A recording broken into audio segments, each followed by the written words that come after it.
Welcome to Lake TV's Community Spotlight Show, brought to you by the great folks at COMC, Central Ozarks Medical Center, where your health is their mission. And we've got a couple of very special guests with us today. As you know, we've got a new guest every week.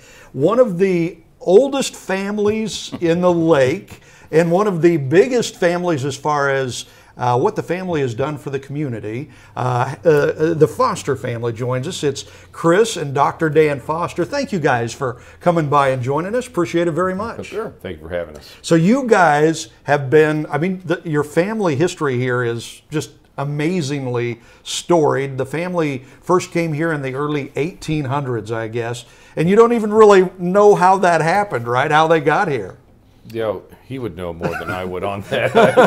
I'm older. Yeah. No, actually, we just never had the conversation. Right. Yeah. I imagine my grandpa might have known how it happened, but no, we homesteaded in 1820. Yeah. And that was far enough back for everybody. It seemed like. You know, it's funny how fast we forget the family history. Now, fortunately for us in this TV show, we've got your dad, Buford Foster, who he was kind of the guy in the family who made the transition from pre-lake to after the lake came in, right? Very accurate. That was kind of his era. He was born in 1919. Yeah. Okay. And just actually passed away recently. I think he passed away in 2012. Yes. So 93 years old. Yeah. That guy had to have some spit and fire in him, I'm guessing, huh? He's full of energy. Okay, so just to give folks an idea of what the Foster family and what your dad, Buford, did. I mean, he was involved in the Lake Park Campground and Marina, right, and starting that up, the Lake Area Chamber of Commerce, the Lake Area Visitors Bureau, the Marine Dealers Association. I think he was on the airport board. This guy had his hand in everything, didn't he?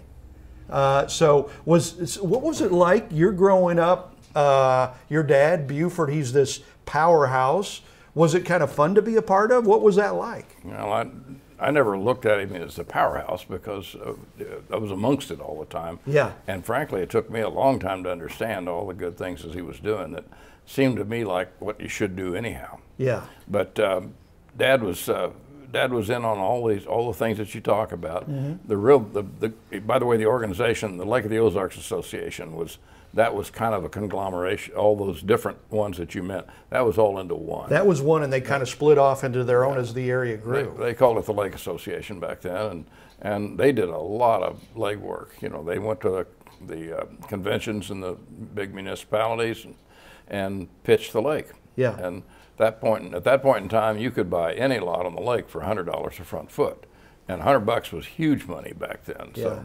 So, and I hear the stories of some of the families that really became prominent at the lake after the lake came in, were the people who thought ahead and, you know, they sold the land that became underwater land, but then they kept the land that was up on the shoreline, and that ended up paying off for them. Well, part of the family didn't, but I'm going to tell you an anecdote that's funny. My Uncle Niall was the youngest of 10 children in the Carnes family, and they owned land at the end of the Lake of the Ozarks on the Glaze Arm. Uh-huh. And this is over by Brumley. But they had, oh gosh, a lot of land. And Uncle Niall was the youngest, and he was, as the youngest child, kind of spoiled, and he always out gambling and running around and doing stuff. Whenever the mom and dad passed away, they divided up the good farmland and gave it to the 3 older brothers, and the sisters were married all over the place. One of them was my grandmother. And then Uncle Niall, the lake was already in, and he wound up with about 50 acres, which was by and large a big peninsula in the Lake of the Ozarks. Yeah. And Uncle Niall was grumbling about that, and all of a sudden he came to the family and announced that he'd traded for the land. He traded, the guy took the land and traded him a typewriter for 35 acres and 1,000 feet of lake frontage. What? Wow. Wow. But, you know, I'm guessing there are a lot of... he thought he'd gotten the best of the deal. Yeah, there are probably a lot of stories like that. You had to be really pretty smart to think ahead of what the lake would become to hang on to that land, probably. yeah. You know, and then I mean, even as far as back in the '60s and '70s, I see pictures. There was so much undeveloped land. Yeah. You know? Well, they took the heart out of it. At that point in time, Camden County was the poorest county in the state of Missouri. Wow. And now it's down in southeast Missouri, down in the hills down there. But they had basically, Union Electric had flooded all of the real valuable land, any of the farmland. Yeah. And farmland was about anything, all that you did with land back then. Down by the rivers, absolutely. Some great history if you can get by the lodge out there where the Chamber of Commerce is now. They've got some great history on all of that, and some of the towns that were flooded, you know, and all that stuff. So your dad, Buford, this powerhouse, he and his wife Anna Mae, they bought the Nighthawk Cafe in Camdenton in 1945. Right? 43, okay. Yeah. And then they ran that thing for 40 years. It kind of sounds like that was like the gathering place of the community. It was, quite well and truly. Yeah. And so, and your dad, he writes this book, That's the Way It Was, right? And I mean, this book is hard to find. I've been trying to get a copy of this book for months. You brought one to me today. Thank you, Chris. I appreciate that. But so he had a sense of the history of the town and probably what he had been able to do. Right. Well, first off, if you want a copy of the book, call Josie Mantle. Okay. She has a garage full of them. So. And that's an exaggeration, but well, I do that. Yeah, and this has got lots of stories in it.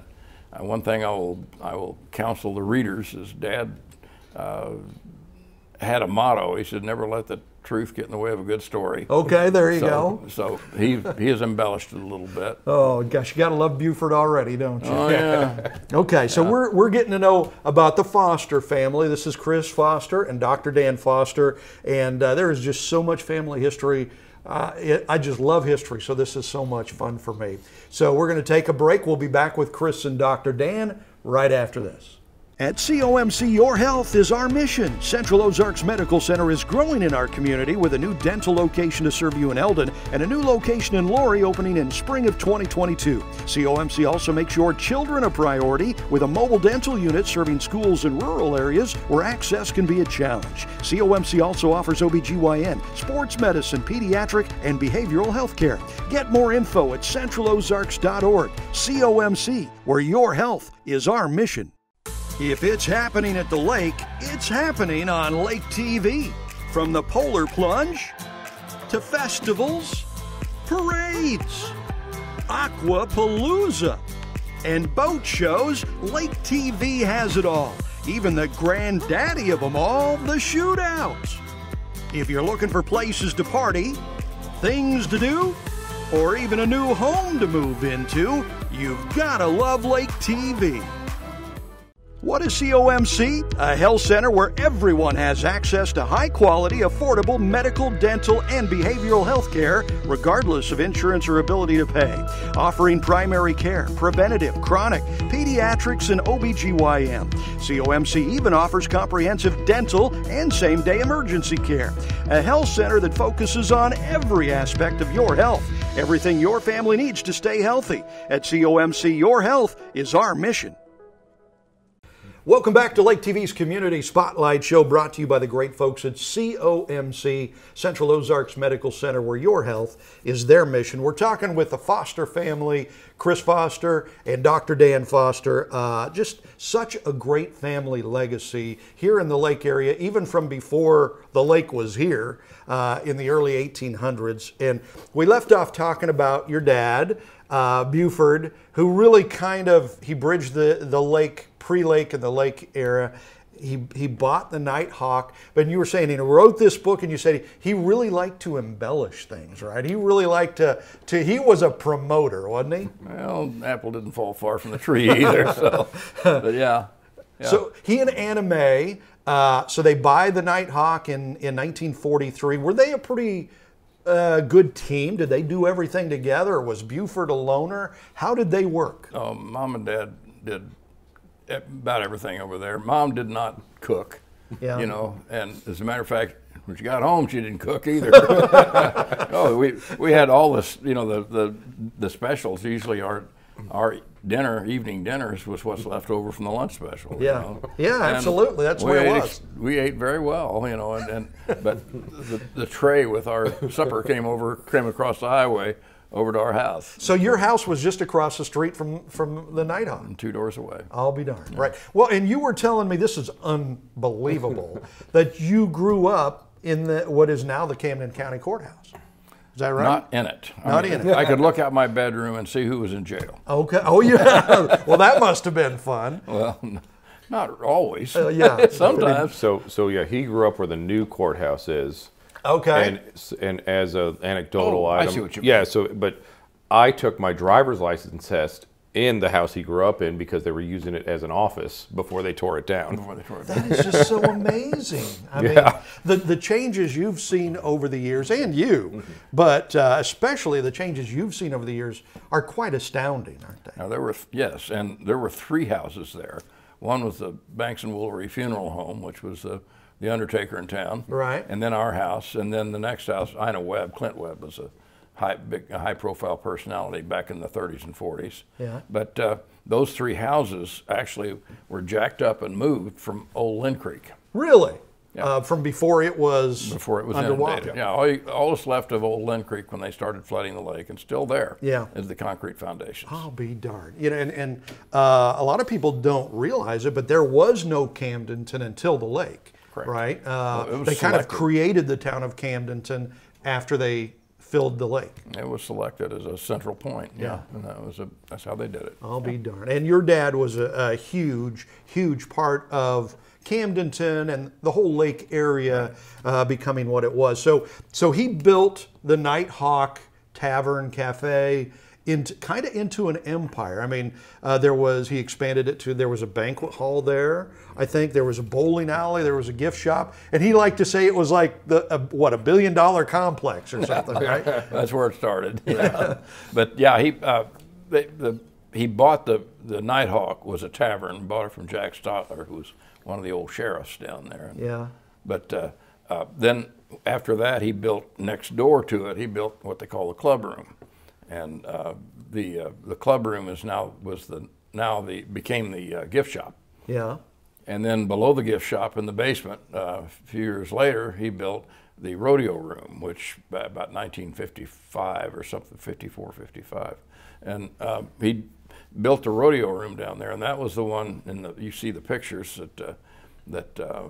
of Clint Eastwood and Wishbone and all those personalities. There's been a lot of people go through in and out of that door, but after the after parties, after the J Bar H Rodeo, which the old locals will remember. Yeah. But yeah, that was kind of what he did, and used to say he didn't build it. No, not the first one, but the rest of it, yeah, he turned it into something else. The bowling alley he built upstairs, and that was nighttime entertainment. By the way, he had a little skeet range in there. Oh, really? Wow. And I've still got the gun, one of the guns that they used. It's a 22, shoots a little bitty 22 shells like that. Yeah. And a special target. And they had that up there. But so that. And the rodeo room, he'd turn it over when I was like in 7th grade. They had a jukebox down there, and he'd say, "Kids, come on over on Thursday night or something like that." And the kids would come over and drink Cokes and play the jukebox and learn how to bop.